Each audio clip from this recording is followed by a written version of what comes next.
So I would like to introduce, I'll let you guys go ahead and get your food, but I'm going to sort of go through an introduction. This is Kenneth Clodner, and he comes to us from Mount Holyoke College in Massachusetts. I didn't hear how close it is to Boston. Is it 2 hours from Boston? Holyoke is an outstanding liberal arts college. It's a very, very selective school.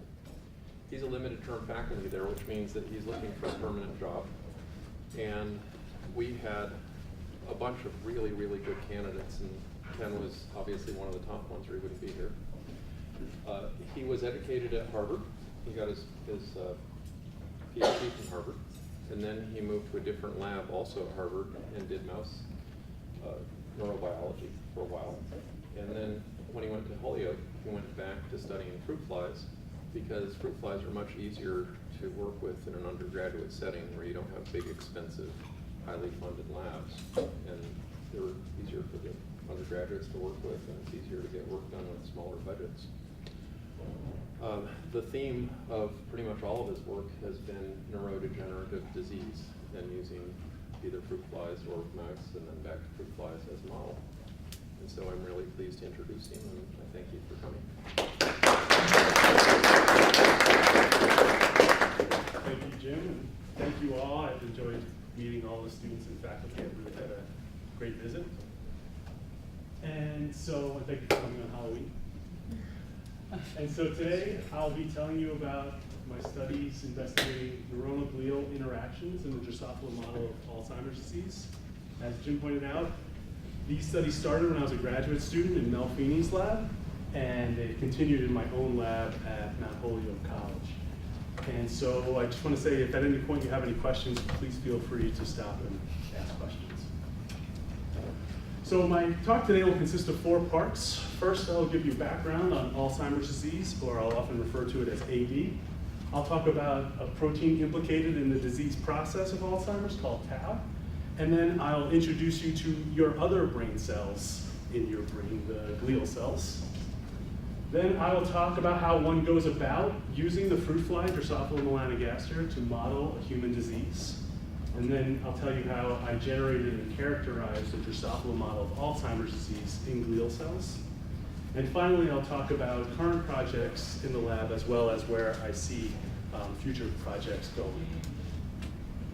And so to start, Alzheimer's disease is the most prevalent neurodegenerative disease affecting society today. It's characterized by dementia, memory deficits, and often aggression. And the symptoms are nicely illustrated by a series of self-portraits by the artist William Pludermolen, who was diagnosed with AD at 61. And so if we follow the progression of his self-portraits as the disease progresses, you can see the dramatic effect it has on his cognitive and creative ability. And if we were to look at the Alzheimer's disease brain pathologically, you can see that it's characterized by dramatic atrophy and shrinkage, which when we can take coronal sections of both these brains and put them side by side, and you can see that the Alzheimer's disease brain here is characterized by profound cell loss, especially in the cortex here, comparing that to the normal, as well as the hippocampus. In the normal brain, the hippocampus is right here, and it's largely absent in the Alzheimer's disease brain. And it's the loss of the hippocampus that is thought to underlie the severe memory deficits that characterize the disorder. And so if we were to look at the Alzheimer's disease brain on a cellular level and stain it with a silver stain, you see the 2 major pathological hallmarks of Alzheimer's disease. These are the extracellular amyloid plaques and the intracellular neurofibrillary tangles. The amyloid plaques are primarily composed of a small peptide called beta amyloid, and the neurofibrillary tangles are composed of a protein called tau. Now, both of these areas are actively researched in labs across the world, and they both play an important role in the pathogenesis of Alzheimer's disease, but for the rest of my talk, I'm going to focus primarily on the protein tau that makes up the tangles.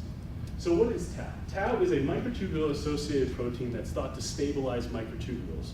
Microtubules are found, so if this is a schematic of a neuron, this is its axon, and running longitudinally down the axon are microtubules, schematized here in red and yellow.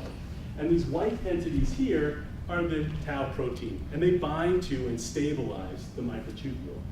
The binding of tau to microtubules is dynamically regulated by the interplay of kinases and phosphatases that can phosphorylate tau, which is adding a phosphate group to the protein.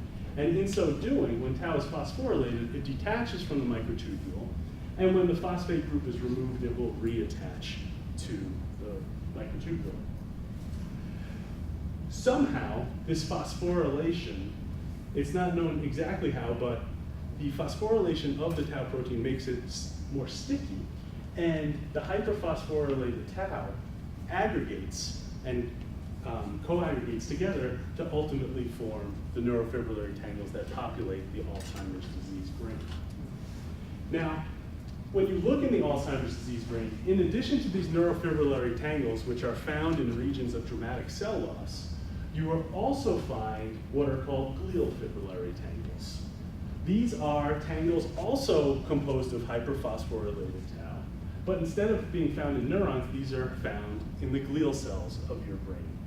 And while much has been studied about the role of tau in neurons, very little is known about what the role of this glial tau pathology is doing in the Alzheimer's disease brain. And it's trying to understand what these tangles are doing that lies at the heart of my research. Now, before I go into how I try and address what these tangles may be doing, I want to introduce you to glial cells. And so glial cells have been observed since the 19th century. This is a drawing by the godfather of neuroscience, Santiago Ramon y Cajal. Right here is a neuron labeled B, and these darker, more ramified cells are the glial cells of the brain. Historically, glial cells had been thought to be just inert bystanders of the brain, simply giving the brain its structure, allowing the neurons to do everything that the brain does. And in fact, the word glia comes from the Greek word gliok, meaning glue. They were just thought to be passive entities in the brain. However, recently, they've been shown to be quite essential for processes for brain development as well as function. And in vertebrates, there are three major types of glial cells. There are the astrocytes, oligodendrocytes, and microglia. And just to introduce you to them, this is an astrocyte, so this is a dye-filled astrocyte, and you can see that its processes extend out. And these processes are extending out, and they're extending towards synapses. So a synapse is the site of communication between one neuron in your brain with another, and it's how one neuron tells another neuron to become active. And if we focus on the synapse here with this blue, this being a presynaptic neuron and this being a postsynaptic neuron, right here, this green process right there is an astrocytic process. So you can see that this process is directly adjacent to the synapse, and it can influence how strong a synapse is by taking in neurotransmitters as well as releasing its own neurotransmitters. And so it can dramatically affect how active the neurons are. In addition to that role, astrocytes also secrete trophic factors which support neuronal survival in both development and in the adult. So that's astrocytes. The second type of glial cell is an oligodendrocyte, and they are the chief myelinating cells of your brain. And so this is an electron micrograph. I want you to imagine this is an axon of a neuron right here, and it's extending out through the screen, and it's been transected so that you're just looking through the axon. And this black rim around it is the myelin sheath. And what this does is it allows the action potential to speed down the axon as one neuron tries to communicate with another neuron. And the myelin makes that signal go faster. And the third glial cell type is the microglial cell. This is a microglial cell here. These are the phagocytic scavengers. They clean up cellular debris in the brain, as well as the immune defense of the CNS. And just to give you a sense of how dynamic these cells are and not the glue of the brain, I want to show you a video of these microglial cells in action. And so what these are, we're going to be seeing a video.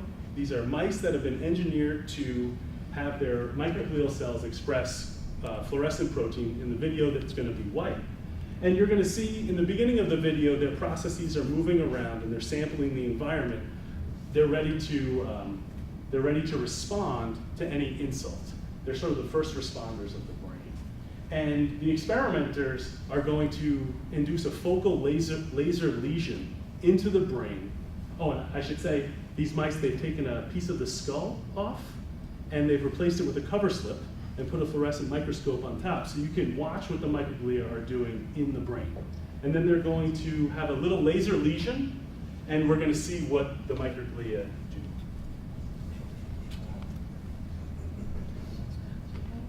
do.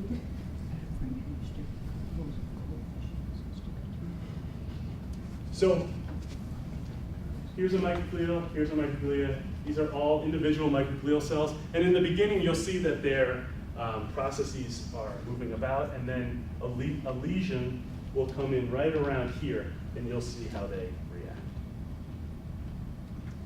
So notice the processes moving about. There's the lesion. And then they just dramatically extend on a time scale of in just about an hour or so, and then over time. What they're doing is they're cordoning off this area of injury to make sure that the rest of the brain is not affected. And so what they're doing is they're localizing this very focal lesion. And so they're quite essential in protecting the brain. So do they work in a stroke also? Absolutely. So they get activated in the stroke. In terms of preventing the bleeding, I think that might be more the role of the astrocytes, because the astrocytes are actually wrapped around blood vessels. The astrocyte also modulates blood flow. And so they probably play a role more with the astrocytes, but then the microglia will secrete inflammatory cytokines to make sure that the region isn't too affected. But with stroke, it can actually get quite expanded. Any other questions? Okay. So in addition to vertebrates, it turns out that flies, the fruit fly, also have these glial cells. And it turns out they look very similar to the vertebrate counterparts. So if we look at a mouse astrocyte here, this is one astrocyte, and compare it to a fly astrocyte, you can see that the overall morphology of the cells is conserved. They both have this dramatic arbor of processes that are also extending to synapses. And if we then compare it to the human astrocyte, this is not drawn to scale, this is much bigger. But what you can see is that the overall architecture of the cell is conserved. It's just that as you go up the evolutionary ladder, the cell becomes more and more complex. So in addition to functionally, the fly glial cell is also, in addition to morphologically, functionally, the fly glial cell also performs similar roles. The fly glial cells also buffer neurotransmitters, which in turn can modulate neuronal activity. They're essential for neuronal survival, as well as performing reactive responses to injury. But like the glial cells in vertebrates, and lucky for me, there is still much to learn about how these glial cells are interacting with their environment. So given the fact that fly glial cells are structurally and functionally similar to their vertebrate counterparts, I wondered if we could use the fly to figure out what these glial tau tangles are doing in the Alzheimer's disease brain. And so I asked the question, can we use the fruit fly to define a role for this glial tau pathology in Alzheimer's disease? So to do these studies, I built upon previous studies in the fly where they model human diseases in the fruit fly. And this is done by taking advantage of a yeast expression system called the Gal4 UAS system. And so how this works is this is a yeast transcription factor, Gal4. And it's under the control of a tissue-specific promoter. You can have Gal4 that's under the control of an eye promoter, so you express Gal4 in the eye. You can express Gal4 in neurons, in glial cells, in the muscle. Wherever you want to express Gal4, there is a fly line that does that. And then what you do is you cross these flies to flies that have the expression of whatever disease protein you're interested under the control of the yeast upstream activating sequence, or UAS, such that when you cross them together, the Gal4 transcription factor will bind to the UAS and turn on your disease protein of interest. And what this does is it yields tissue-specific expression of your disease protein. you can express it wherever you want just by doing specific crosses. And so this has been successfully employed to model a variety of human diseases. And modeling a human disease in the fly relies largely on the fact that about 70% of human disease-associated proteins have fly homologs. So this tells us that there's a good chance that any discovery in the fly will at least be related to the human condition. And there have been fly models of Parkinson's disease by overexpressing the protein alpha-synuclein, fly models of Huntington's disease by overexpressing the protein huntingtin. And when you model these diseases in the fly, you're looking for core phenotypes. And so what you want to see is it toxic for the fly? And these models largely recapitulate several key features. By expressing these human proteins, there is relatively selective cell death, similar to the human disease, as well as abnormal protein aggregation. So you can use the fly to model what is happening inside the cells in the human. And these models have identified key features and mechanisms of how these different proteins have been toxic, with the gold standard being, in 2001, it was identified that histone deacetylase inhibitors can suppress the cell death or toxicity in the Huntington's disease fly model. And currently, HDAC inhibitors are now in human clinical trials for Huntington's disease patients. So clearly, discoveries in the fly can be translated to the human condition. And so in addition to these neurodegenerative diseases, my mentor was the first person to develop a fly model of Alzheimer's disease. And she did this first by showing that tau is toxic when you express it in different tissues. And the first tissue she wanted to express it in was the eye. So you could use the Gal4 UAS system to specifically express tau in the fly eye. And if we compare a control eye, this is a nice control eye. You can see it's a nicely ordered mini lenses and bristles of the eye. When you express tau in the eye, you get what's called a rough eye. Notice how it's shrunken, disordered, and is starting to become a little depigmented.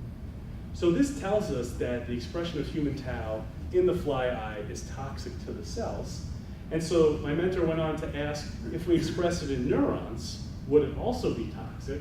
And for these studies, what you can do is you can take fly sections through the fly brain. This is a fly head here that's been sectioned, and this is the brain here. And if we focus on this small region here, which is the cortex, and blow it up here, when you express tau in neurons, these purple circles are the neuronal cell bodies. And you can see that it's nicely packaged and there's a nice organization to these cell bodies in the control flies. And when you express tau, you get these vacuoles that are indicative of cellular death, showing that the expression of tau in neurons is toxic. But interestingly, when you express tau in neurons, you do not get bona fide neurofibrillary tau tangles. But it is very toxic. So it suggests that the tangle itself isn't the toxic species, but I'll go into that a little bit later in the talk. Yes? So do Drosophila normally express tau? They have a fly tau, yes. And we are overexpressing the human tau. When you knock out the fly tau and overexpress human tau, it still remains toxic, so it's not through that interaction. And even if you overexpress fly tau, it's also toxic. But we choose to overexpress the human tau just to model the human disease.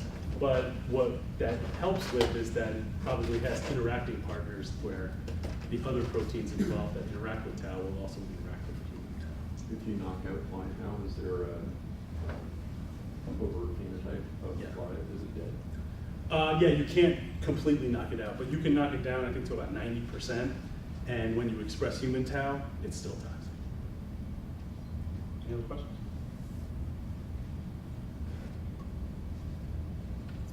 So we wanted to, building on these studies that tau is toxic in the eye as well as neurons, we wanted to know, is human tau toxic when we express it in the fly glial cells? And in so doing, could we create a Drosophila model of the glial tau pathology that's found in Alzheimer's disease? So to do this, we took advantage again of the Gal4 UAS system, but in this case, we used a glial-specific promoter to drive the expression of Gal4. We crossed it to flies that had human tau that responded to the UAS sequence, either those flies or flies without tau to serve as our controls. And then after this cross, the flies that came out were expressing human tau in their glial cells. And then we aged them and processed them for a variety of indices like lifespan, immunostating, and Western blot. And so the first thing we wanted to know is tau, when it's expressed in fly glial cells, is it toxic on an organismal level? So we performed a lifespan analysis on these flies, and we have percent flies surviving on the y-axis and age of death on the x-axis. And if you compare the control flies in blue to the tau flies in red, you can see there's a dramatic reduction in the lifespan of our glial tau flies, suggesting that the expression of human tau in fly glial cells is toxic. We then wanted to know, are there cells dying in these flies? And so for this analysis, we went to the brain of the fly. And just to orient you again, this is a fly head. We can take a frontal section through the fly head and then stain it pink and purple with hematoxylin and eosin. And you can see here is one eye, here's the other eye, this is the mouth of the proboscis of the fly. And then this is the brain. And this is the cortex where the neuronal and glial cell bodies are. And then this is the neuropil where a lot of the synapses are. And if we just focus on half the brain and stain all of the glial cells brown by using a glial-specific antibody, we get something that looks like this. All of the brown dots here are glial cell bodies. And then all of the blue here are neuronal cell bodies. So you can see that the glial cells are widely spread throughout the brain, and they are in intimate contact with the neurons in the cortex. And it's in these glial cells that we're expressing our human tau. So we wanted to know, are there cells dying as a result? And so to do this analysis, instead of performing a hematoxylin eosin stain, we performed a different analysis called a tunnel analysis. And what this does is it identifies cells that are undergoing a type of cell death called apoptosis, or cell suicide. And it identifies the DNA that's been fragmented as a result of the cell undergoing this death. And when you perform this stain, you end up with all the cells that are dying turned brown, and here are 2 tunnel-positive nuclei. And so we wanted to know, over time, as you express tau in the glial cells, is it inducing apoptosis or cell death? And so when we counted the number of tunnel-positive cells on our y-axis and age on the x-axis, comparing our control and tau flies, we didn't see any appreciable cell death at 10 days of age in our flies. However, when we looked at 20 days and more pronounced at 30 days of age, we saw a dramatic increase in the number of dying cells in our glial tau flies. And given that there was very little death at day 10, suggests that this process is a degenerative process and not due to any abnormal development, which could be mimicking what's going on in human Alzheimer's disease, since age of onset isn't until around 50 or 60. So this tells us cells are dying. We wanted to know which of the cells are dying. We're expressing tau in glial cells. Are there glial cells dying? So to do these analyses, we performed double immunofluorescence, where you can use an antibody for 2 different proteins, turn them different colors, and look for their co-localization. And we first performed it with a glial-specific protein. So we used a glial-specific promoting and turned it red. The tunnel-positive nuclei is in green. DAPI labels all the cell bodies in this field of view. And so what you can see in the merged image, this cell right here is dying, and it is a glial cell. So this tells us that glial cell death is a feature of our model. Since glial cells play an important role in neuronal survival, we also wanted to address if neurons were dying in these flies. And so instead of using a glial-specific protein, we used a neuronal-specific protein. This protein stains the cytoplasm around the nucleus, but if you look at this dying cell here, and in the merge, you can see that it sits within the cytoplasm of this neuronal marker of a cholinergic neuron. So this tells us that neurons are also dying. Now this was very intriguing because we're only expressing tau in the fly's glial cells. So this tells us that there's a non-cell autonomous feature of cell death in this model. Unfortunately, we were unable to determine the exact ratio of glial cells and neurons that were dying, because for the most part, when cells are undergoing apoptosis, they downregulate their cell type specific markers. So it's quite rare to be able to identify a dying cell as either glial cell or a neuron. So we don't know the answer to that. But taken together, what this tells us is that the expression of human tau is toxic to glial cells and neurons. But in addition to assessing toxicity, we also wanted to wonder if we express tau in our glial cells, does the fly produce AD-related tangles? And so for these studies, what we did was we took advantage of specific antibodies that have been identified that identify specific phosphorylation events on the tau protein. So this is the tau protein, and tau is phosphorylated at something like 80 different amino acids.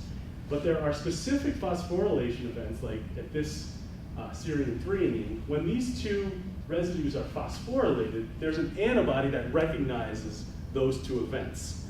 This antibody will only stain tau in Alzheimer's disease brain. You don't normally see the phosphorylation of these residues in a control brain. So they're sort of AD-specific, phosphorylation-specific antibodies. And indeed, this glial tau tangle was identified by these phosphorylation-specific antibodies. And so we wanted to know, by expressing tau in the glial cells of the fly, do we see these phosphorylation events? And so for these analyses, what we did was we took the fly, we took its head, ground it up, and ran a Western blot. And what that does is it separates proteins by size, and you can use an antibody to identify if that protein is present, and it shows up as a black band when you image it. And when we looked at the flies using 3 different phosphorylation-specific antibodies, we saw the presence of all 3 in our tau flies, and we did not see any of these phosphorylation events in our control flies. So this tells us that tau is being phosphorylated in Alzheimer's disease-related fashion. And next we wanted to know, is it making these tangles? So instead of performing a Western blot, we performed immunohistochemistry, and we wanted to look for something that looked like this. And when we performed this, the sectioning and the staining of aged glial tau flies, we were able to see the presence of these glial tau tangles that look very similar to the human glial tau tangle found in the human brain.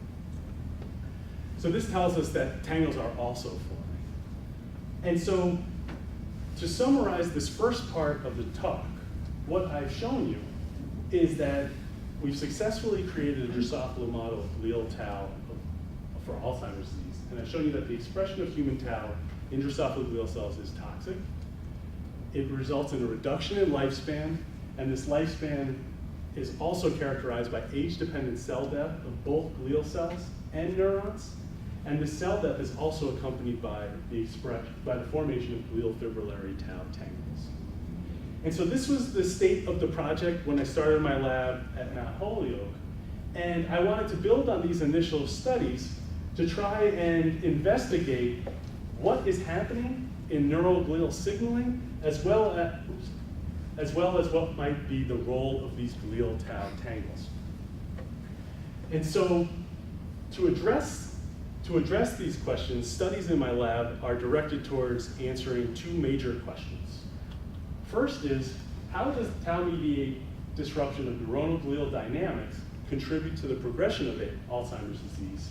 And second, what intracellular factors contribute to glial tau tangle formation and toxicity? Now, when I talked about when you express tau in neurons, you do not get tangles. However, when you express it in glial cells, you do. So what is it about the glial cell milieu that might make it more susceptible to tangle formation? And so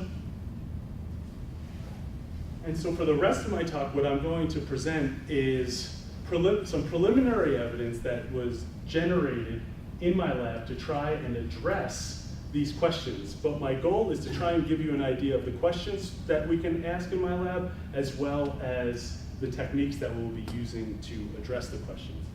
And it should be noted that all of the data that I'm going to be presenting from here on in was data generated by undergraduate students in the lab. And so for the first question, how does tau disrupt neuronal glial dynamics? It's a very broad topic. And so we wanted to take a candidate approach.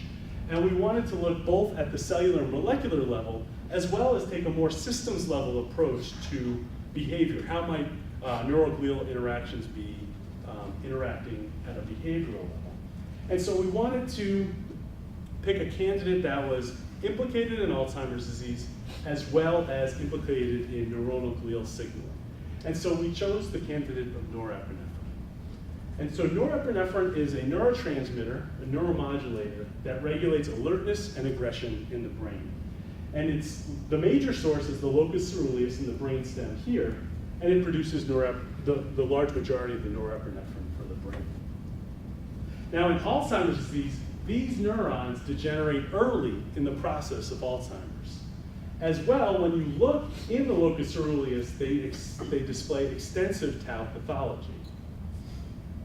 Interestingly, norepinephrine also is a potent regulator of neuronal glial communication. It can bind to glial cells and modulate glial activity, as well as then acting back on neurons. These norepinephrine stimulated glial cells can then affect neuronal activity. So this was a good candidate to try, and it became an even stronger candidate because it turns out that the fly have a very good homologue of norepinephrine called octopamine that not only structurally looks similar, but also is functionally the same because it also mediates aggression in the fly, just like norepinephrine mediates aggression in the human. So we wanted to know, could we modulate norepinephrine, or in our case, octopamine signaling, and would that influence tau toxicity? Before I get into the studies, I want to just briefly go over how octopamine is made in the fly. Octopamine here is made by converting tyrosine to tyramine and then to octopamine. And I bring this up because both tyramine and octopamine are biologically active compounds that mediate aggression in the fly, and they activate 4 receptors. 2 octopamine receptors, octopamine alpha and octopamine beta, and 2 tyramine receptors, tyramine 1 and tyramine 2. The tyramine 1 receptor is activated by both tyramine and octopamine, so it's unique in that regard. And so at first glance, we wanted to know if we can reduce expression of these receptors, would we in any way affect how toxic tau is when we express it in the fly? Now what we could do is we could find constructs that downregulate each receptor individually, cross it to our tau flies, age them for 30 days, perform this cell death analysis, and we would get our answer. There's no guarantee that it would work, and it would take quite a lot of time. So instead of doing that, we wanted to take advantage of an indicator of tau toxicity, which I spoke about earlier, and that was when we expressed tau in the fly eye. So again, this is a normal eye of the fruit fly, and when you express tau in the eye, it becomes rough. Now I should say that the eye has both neurons and glial cells, so we're expressing tau in both cell types in this eye. And this is a very useful indicator of tau toxicity because, first of all, it's visible when the fly closes. It doesn't get much worse as the fly ages, so it's right there, day 1, you can see this rough eye. It's very easy to identify with a dissecting microscope, and importantly, it's modifiable. So you can make the eye better, which suggests that you're reducing how toxic tau is, or you can make the eye worse or enhance it. You can see here, the eye is more shrunken, more depigmented, more disordered. And so by using the rough eye and the extent to which it's rough as an indicator of tau toxicity, we can see if proteins are interacting in a way that's relevant for how toxic tau is. So that's exactly what we did, and we started first with the octopamine alpha receptor, and we obtained a construct that reduced levels of octopamine alpha, and we asked, does it change the tau rough eye? So this is a control eye, and this is the tau rough eye that's disordered and slightly shrunken. And when we decreased octopamine alpha receptor levels, we saw no change in the fly rough eye. Subtle variations in color will happen, but the overall morphology is generally, it looks like the tau rough eye alone. So this suggests that tau is not interacting with octopamine alpha receptor. We then looked at the octopamine beta receptor, and performed the same analysis, and again we saw no difference in the tau rough I, suggesting that octopamine beta was not interacting with tau. I'll come back to tyramine 1. We looked at tyramine 2 receptor, and again we saw no change in the tau rough I when we decreased levels of tyramine 2 receptor. But when we looked at our tyramine 1 receptor, what we saw a nice suppression of the tau rough I. You can see, especially in this region here, the organization is starting to come back, and there's an overall, the eye has gotten a little bit larger, closer to wild type. And so this tells us that there is an interaction between tau and tyramine 1 receptor, and by reducing tyramine 1 receptor levels, we are decreasing tau toxicity. And as I said before, both octopamine and tyramine can activate this receptor. So this is just the tip of the iceberg, and this is where this project stops right now. But for this project, for this molecular analysis of octopamine signaling, what I've shown you so far is that the reduction of tyramine 1 receptor suppresses tau toxicity. And now what we want to do with future projects in the lab is take the experiments from the eye back to the brain and ask specifically, what if we reduce tyramine 1 receptor levels in just neurons or just glial cells? Do we reduce tau toxicity? As I mentioned, tau is found and plays a role in killing the locus coeruleus neurons in Alzheimer's disease brain. So what happens when we express tau in the octopaminergic neurons or tyraminergic neurons of the fly brain? Is it particularly toxic for those neurons? And then we can also feed the flies different drugs. We could feed them octopamine and tyramine and see if that affects how toxic tau is, and getting at which of the ligand is binding to the receptor and how that might be relevant for the model. And so for all of these experiments, what we can do is we can perform lifespan analyses, we can section the brain, look at cell death indices, as well as looking at the extent to which tau is aggregating into tangles. And so this is how we're attacking norepinephrine or octopamine signaling molecularly. Yeah? Do the flies, do the students make the flies? Do they do the injection? No. Okay. No, we could do that. If we found a candidate that didn't already have a pre-existing fly, so reducing receptor levels was it's this huge RNAi project that you can use to reduce expression. But if we found a particularly impressive candidate and there wasn't a reagent, then we could make the fly. We could clone it into the UAS vector and make the flies. So they haven't done that yet? No, they haven't. Any other questions? But if you're talking about injections, there's services that do it very affordably too. Yeah. Oh, are they affordable now? Yeah. A couple $100 for a guarantee. We had to buy a whole guy from graduate school. You bought a guy. Yeah. Is that legal? It was a very large grant. Yeah. Can you express it in a particular type of glial cell, like, just specifically in astrocytes and kind of narrow? Yes. And so that is I wasn't going to go into that, but that's another area that I'd like to pursue. There is a specific GAL4 driver that just expresses the astrocytes. And so yeah, looking into that and seeing if tau is toxic for that is something I'd definitely like to do. Yeah. Would you, when you go through the exchange going from the eye to the brain, would you do each of the four, the octopamine and the tyramine, the alpha beta, and 1 and 2? Would you do those all over again as well, just to see if you get the same results? Well, we would definitely start with tyramine 1. But you'd still do the rest? We would almost have to, yeah. Okay. But what the eye screen does is it gives us an idea of where we're smelling on the right track. Do you think there would be any other factors that maybe something else performed differently in the brain as opposed to the eye? Yeah, and that's a big concern. There have been some studies that have looked at modifiers in the eye and then looking at, do you see the same modification when taken to the brain? And it's largely similar, so we're bolstered by that. Absolutely, good question. Any other questions? So this, yeah. So how many meetings do your undergraduates go to? Do they go to a lot? do To present the results or that? lab? Yeah. We go to, there's been one it's the Northeast undergraduate neuroscience meeting that we've gone to.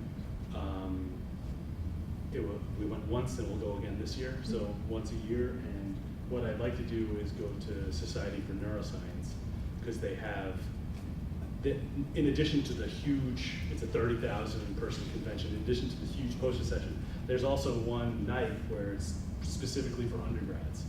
And I would go to that as well.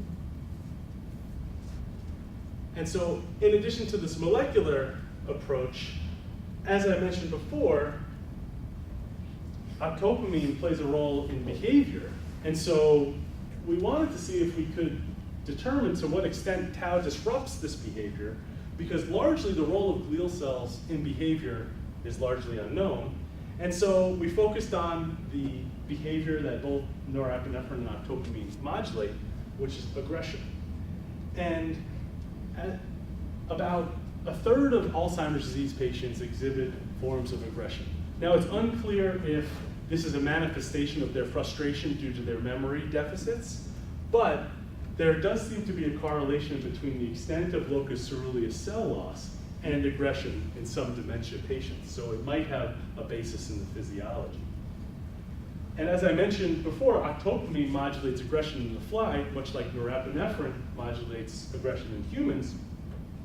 And the fly aggression scoring system is very well characterized. There are many, many groups studying fly aggression and have characterized all sorts of different aggressive events.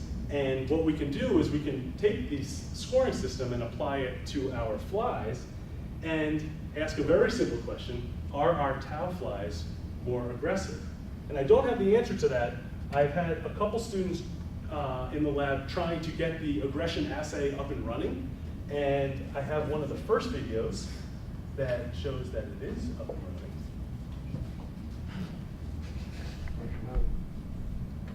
And so what you're going to see in this video, there's an array of aggressive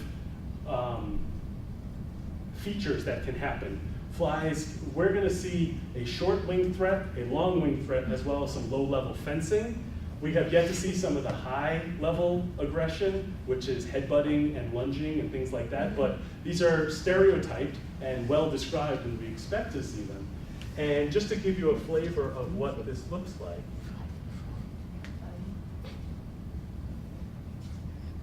let me just slow it down.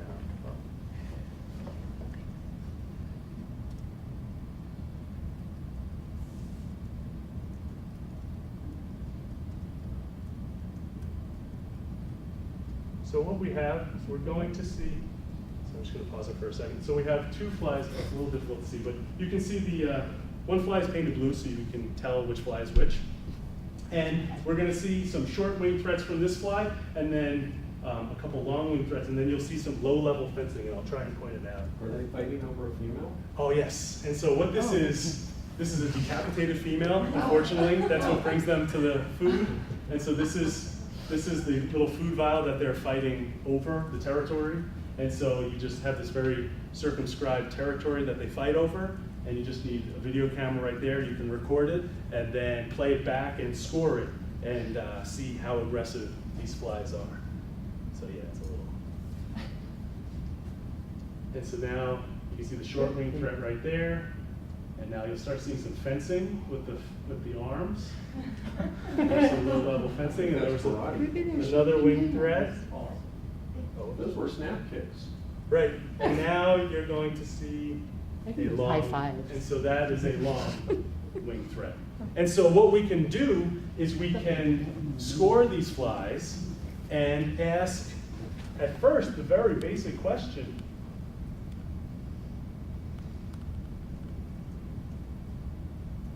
We can ask the very basic question: if we express tau in neurons, are the flies more aggressive? If we express the flies in glial cells, are they more aggressive? And now that we've got the aggression assay up and running, we can ask this question. Then we can refine it and ask if we express tau just in the octopaminergic neurons, are they more aggressive? And then to what extent is the tau pathology contributing to aggression? So we can take our individual fly that was very aggressive, perform a Western blot on it, and see, are there more tangles? And try and assess the extent to which tangle formation is contributing to aggression. And so this is just the tip of the iceberg, and we expect these projects to go on in the future. And so that was how we are addressing the first question. I have no data to present on the second, but I just want to give you a flavor for how we're going to start asking the question of what intracellular factors might be contributing to glial tau tangle formation. And for these studies, I just want to introduce how it's thought that tau is thought to form a tangle. So this is a schematic of the tau protein. It starts as a soluble monomer, and it becomes phosphorylated as part of its normal function. And then this phosphorylated tau co-aggregates together to form larger and larger fibrils, ultimately forming the fibrillary tangles found in Alzheimer's disease and fly brains. And as I mentioned before, the tangle doesn't get formed when you express it in neurons. However, it's still toxic. And there's other evidence in the field, as well as from my own research, to suggest that the tangle itself isn't the toxic species, but the prevailing hypothesis in the field is that it's these smaller, more oligomeric species that are probably exerting the toxicity. And so we wanted to try and see if we can uncover how this aggregation may be relating to toxicity. And we decided to focus on the cellular machinery already in place that deals with misfolded or aggregated proteins. And those are your chaperone proteins, of which a small subset of them are your heat shock proteins. So these are proteins in your cells that identify and deal with proteins that are either misfolded or aggregated. And they can either refold them or tag them for degradation by the proteasome. And so we wanted to know how the chaperone proteins or the heat shock proteins may be interacting with tau.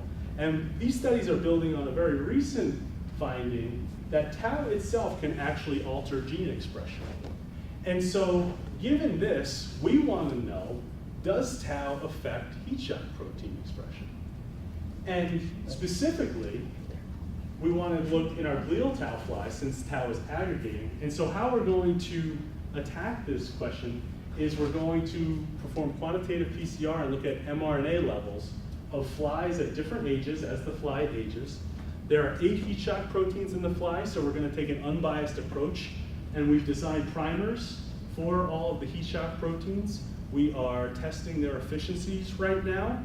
And so when we have efficient primer sets, what we're going to do is we're going to ask, if we express tau in the glial cells, does it affect one or more expression of the heat shock proteins?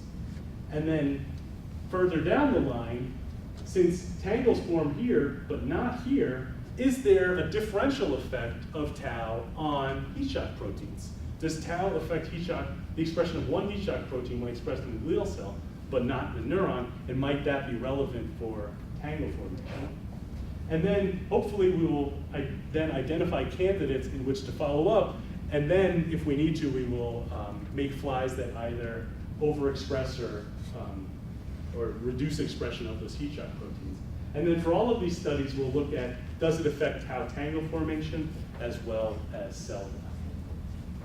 And so these studies are just underway, but I just wanted to give you an idea of where we're going with this avenue. And so to summarize what I've told you today, I've shown you that the expression of tau in Drosophila glial cells is toxic to glial cells. It is also toxic in a non-cell autonomous fashion to neurons. I've shown you that the cell death is accompanied by the formation of bona fide glial fibrillary tau tangles. And I've shown you how we're trying to address the function of heat shock proteins in this tangle formation. I've also presented preliminary evidence to suggest that there is an interaction between the tyramine 1 receptor and the tau protein, but we still need to do experiments to determine which of the ligand might be acting through this tyramine receptor, as well as we don't know yet if tyramine 1 receptor is on glial cells or neurons. So through our cell type specific knockdown, we'll be able to address that question.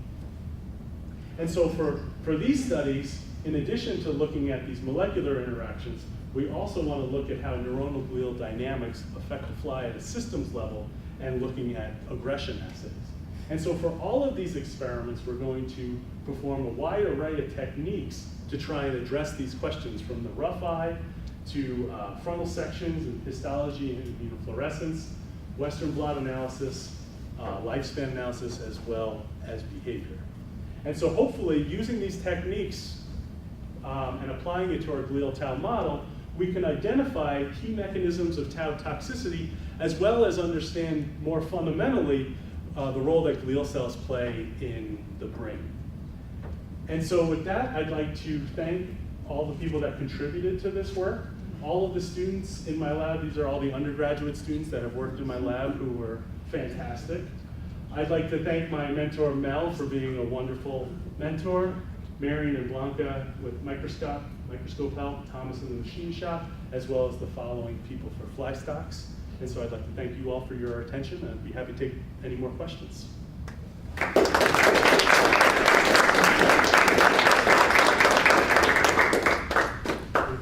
Do they know, so you have to phosphorylate the tau protein, do they know the kinase that does that? So there are a lot of There's a kinases bunch? that does it. Yeah, there's a whole bunch. And if you, so one would be MAP kinase. If you overexpress MAP kinase in the fly, you see more phosphorylation of tau, and you actually see more toxicity. You can do that with a fair amount of with kinases, and you would see that. Is that receptor an RTK, a receptor tyrosine kinase? It's G protein code. Is it G protein? So do you get, I don't know if this is a good question to ask, but you get the same spectrum of Exactly. phosphorylation of the human protein in flies as you do in humans? So you have the same sites being phosphorylated in the same sequence or the most frequently? Yes, for the most part. So I haven't done these studies, but another postdoc in the lab has taken just mutated specific sites to alanine so that they couldn't be phosphorylated. And when you do one site, nothing really changes. But if you do several sites, you can reduce toxicity. And so in terms of the sequence, I don't know if that's really been worked out in the human, let alone in the fly, but the presence of these various phosphorylation events are both there. Is it required for binding, like certain phosphorylation sites? For Because in your aggregation? picture, I couldn't tell if all of the taus were phosphorylated, or if that was like an important part or not. Like, do they have to be phosphorylated to bind other taus? That's a great question. I know that if you change many of the sites to alanine, you reduce aggregation. So that would suggest yes. I don't know if anyone has mutated all of them, and then, but you can see dramatic reduction with just a subset reduced. So phosphorylation does seem to be important for aggregation. There's also a region in the microtubule binding domain that, when that's taken out, reduces aggregation as well, and that one's even independent of phosphorylation. And so that region is sort of the aggregation prone region as well. So you said the more kind of moderate sized aggregates are the most toxic? Right. That's kind of like the A-beta That's right. situation. Yeah. So have people looked at what their binding partners are between the different aggregate sized taus? So people are looking into that. To my knowledge, they haven't found, that is absolutely an avenue of active research, but I don't know. There are even some heat shock proteins that can bind to tau, but it hasn't been shown that it's specific for one oligomer versus another, or even the tangle, because usually it will bind to the tangle in addition to the oligomer. So I don't think that that's totally been worked out. But that is, I think that's Like where- what is it that makes that size the most toxic? Right, yeah, no, I don't know. And I don't know, I haven't seen an experiment that really gets at specifically if one oligomer binds a protein that a tangle would. Mhm. I haven't seen anyone identify anything like that. So have you used quantitative PCR to compare between the expression of tau in different organs in the wild type versus the tau fly? Just So when you express tau in different organs, does it express at different levels? Yeah. It does. It does. And so when you express it in neurons, it does express at a little lower level. So it could be that because of that slight decrease in expression might be playing a role in not expressing it enough, but it's not that dramatic of a decrease. It could be, but it's not that dramatic. And when you express it in different cell types, you do get variable expression levels, and sometimes you can even use two different GAL4 lines that express in the same cell type, and they express at different levels. So that usually is how, to what extent the different transgenes have inserted into the chromosome, because they've been inserted into the fly chromosome. And so that can have an effect that seems to be probably independent of GAL4 UAS. It just affects how easily that your tau is expressed, and so you can get different expression levels. And so you always have to try and make sure that tau is expressed at the same level whenever you're comparing different manipulations. So for our glial tau flies, for our eye, when we expressed it in the eye and reduced tyramine 1 receptor levels, we didn't see any change in tau levels. And so that told us that there might be something interesting going on, but there is some variability. Dealing with gene chromosomes, do you ever come across the gene TTC3? TTC3? Yeah. No. What is that? I'm doing some research over at BYU currently, and they have a they've identified that TTC3 is evident in Alzheimer's patients, and I don't know if that is. What does TTC3 stand for? I'm not exactly sure. Okay. So I don't know offhand about that gene specifically. Anybody? So if we take the fly that is expressing the tau and we give them a medicine that had been used in humans to change those tangles, does it have an effect? Or Yeah. So, does it change the eye, for example? you know, no one's done it in the eye so much, because the eye is a result when the fly comes out of its pupal casing, so you would have to feed it as larvae. Yeah. But when you express tau in neurons and you feed the fly antioxidants, that will suppress the number of cells that are dying. And so, yeah, you can do adult manipulations in the fly and see relevant readouts of changes in tau toxicity. Yeah, that's why if we feed on dopamine or tyramine, we're hoping to see some sort of change. So TTC3 is ubiquitin modulated. Oh, okay, great. So then that would be something that we would look into eventually coming off the chaperone proteins. Okay, that's what I was figuring. It kind of seemed when you were talking about it in flies, if evident, it does seem like it would correlate to TTC3 evidence in humans. So. Absolutely. Now, I don't know if there's a fly homolog for TTC3, but certainly the tau tangles are ubiquitinated. And you'll see that with all of the neurodegenerative diseases that have these inclusions. They've been ubiquitinated. They should have been degraded by the proteasome, but something is disrupting that normal pathway. And so the cell tried to get rid of it, but couldn't. So does anybody, I can't see if anybody else has their hands up. Anybody have any idea whether human tau can rescue Drosophila tau null?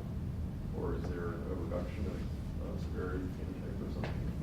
That'd be cool if it could rescue this thing. Oh, well, when you express tau or overexpress tau in a dramatically reduced fly tau knockout or knockdown, it becomes toxic. Right. And so, But if you expressed it at a modest level, it might rescue the null. it might, yeah. That's what I'm asking. I don't know if Because it that's would show good that it enough. really is functioning largely the same way. Yeah. That it's not a foreign object that's being toxic, that it's an object that's serving an endogenous function that's similar enough that it really is able to substitute. But I think that one of the major reasons to use the fly to model a human disease is that the hypothesis is that it is a foreign object in that tau in the Alzheimer's disease brain is not acting in its microtubule binding capacity. It's doing some other function, which we would call a gain of function. And so we're trying to model that gain of function in the fly.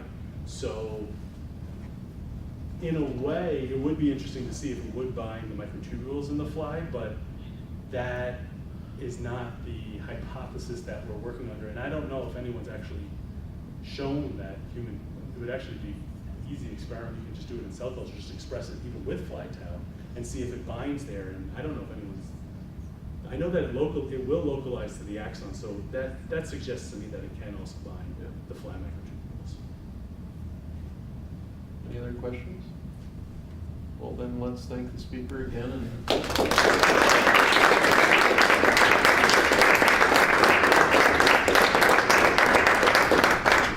Please help us finish off the snacks that are up here too.